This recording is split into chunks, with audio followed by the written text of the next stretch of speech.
Marnus, how on the track is batting for a long time? And what do you think? What do you reckon? Will there be any change on day 5 and tomorrow the guy is more like the track, the nature? Do you see anything changing tomorrow when that move? I can't probably predict tomorrow, but I can just sort of talk about today. I think from the first innings there was seam movement. Obviously, there was a lot there. It was hard work in that first, probably especially the first 40 to 50 overs. But as the game's gone on, the bounce has got less and more inconsistent. So we're just getting more balls hitting the stumps, more balls are skidding through, and we're getting that coming through on the data. And that's probably the major difference. The seam movement's probably been the same, but just the amount of bounce is significantly lower. So that makes for pretty tricky batting there because more balls are hitting the stumps from a shorter length. Balls are skidding through. Balls are, a few balls shot up today. Yeah. Putting a price tag on your wicket, somebody taught you or it is self-learning? It's probably something I learned from when I was really young because I didn't want to get off the field and I always wanted to bat. So if I got out, I had to stop batting. So I decided that I wasn't going to hit the ball in the air for a while, and maybe I should have done that the first innings. But yeah, it's something that I probably learned as a kid, and it's probably seeped through into my game, and it's probably a little bit more part of my nature as a player. Well played, Marnus. Marnus, I just want to ask that, you guys think, is there a target you guys are looking forward to? Is there an overnight declaration, anything related to that, or what kind of a score you're looking for, especially, in day 5? Glad you think that I know if we're going to declare or not. No, what I would say is I think, we obviously had the perfect outcome for us, and that probably looked like having a bowl tonight and putting them under pressure. But, the way the wicket played and the way India bowled and came out and put us under pressure in that first 40 to 50 overs, that wasn't an option for us, and it became let's get as many runs as we can. And that's obviously creeping into a nice total now, but there was a time there where it could have been 250, 270, maybe even less there for a bit. So I think we navigated that really well, and the lower order level deserve a lot of credit for how they managed that last part. A couple on this side, Dan first. Just to touch on that, Marnus, does back in India have shown the ability in the past to chase big totals against? Does that play any mind at all in a situation like this? I'm not sure if it plays mind because you just got to play the game in front of you. But one thing I would say is, in the past, India's middle to lower order have been very good to very good. I mean, we think about India. AXA had a great series. So I think there's obviously we want to make sure we get enough runs, but I think we also need to back ourselves and trust that we're going to bowl India out. Marnus, this partnership between Scott Boland and Nathan Lyon, how did the dressing room react to it, and do you think this has put Australia back in the driving seat again in this test? I mean, I felt like we're probably ahead of the game just the whole way. India definitely clawed it back there today, and we probably going into day 5, 333. I would say that we're probably just ahead, but I would say that it was amazing. I was sitting up at the top with our batting coach Michael Divenuto, and I was just watching every ball. Was scrapping for runs. There was overthrows, leg byes, running twos. Mate, that last bit had everything. I mean, we even had the game finish with a no-ball wicket into a last ball 4.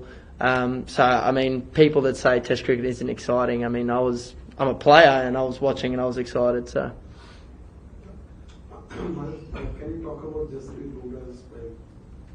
Bumrah's bowling today? Yeah, I mean, Jasprit Bumrah's bowling every game has been pretty good, but he just is relentless. He just bowls a relentless length. He attacks the stumps with that perpendicular angle with his action. And he's tough to navigate. Obviously, as a batter, when you start your innings, it is difficult to start your innings. So finding a way to navigate that and navigate through his spells is important. It's something that we've clearly gotten better at as the Test series has gone on.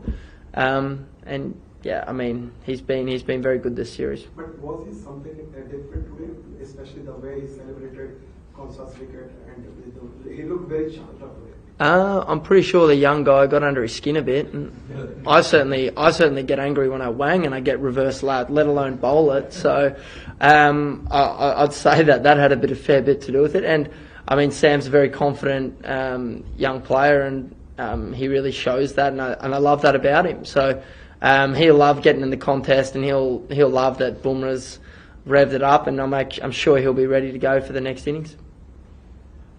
Marnus, huge day 5 coming up in the context of the entire series.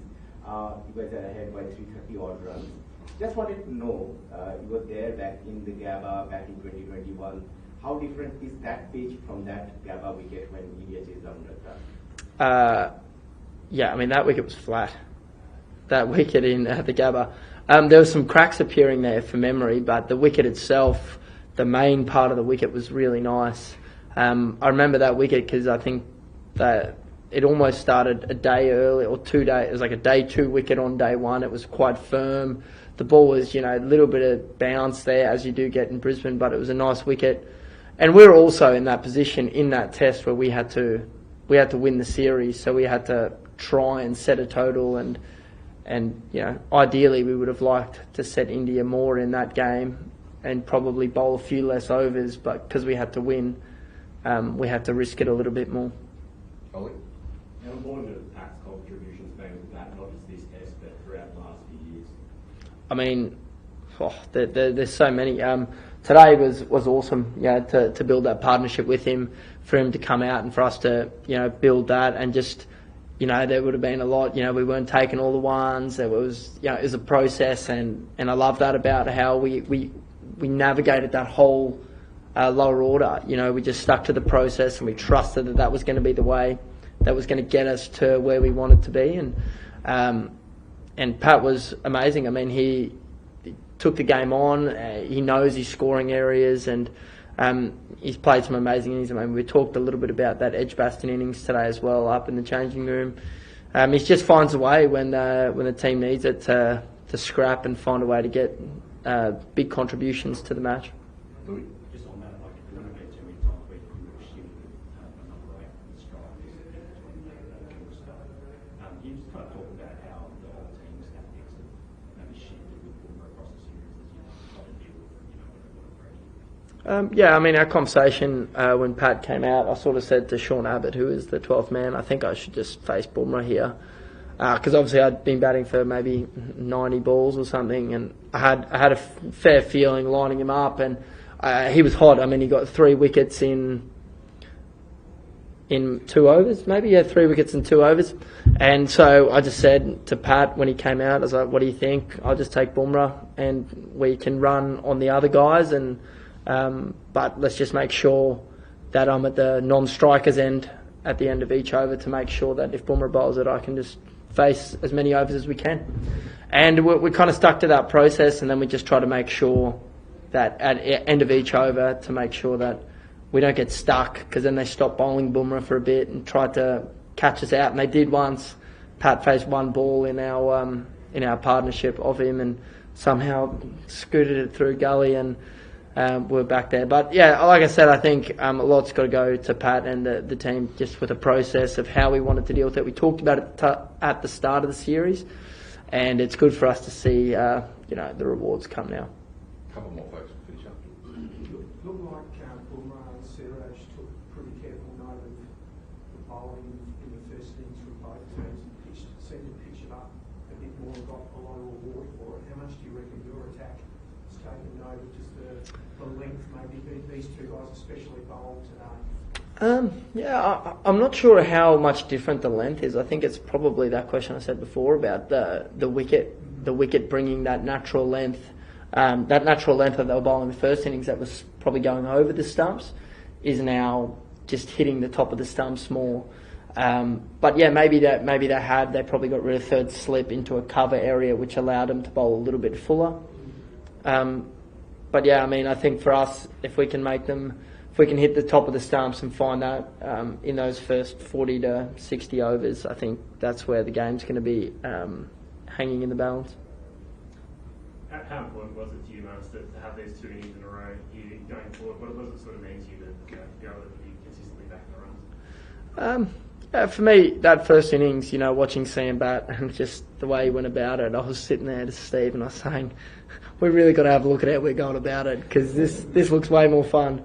But I think it probably just made me think about actually, what's my best method rather than thinking about technical or things. It was just more tactical. Okay, how am I going to find a way through this? How am I going to score runs? What does that look like? And yeah, it's good to be scoring runs, obviously, and making contributions and helping Australia get in positions to win games. I think that's a nice place to be because obviously I've missed out a few times in the last few weeks. So Last one, of course. Are you good? Excellent. Thank you.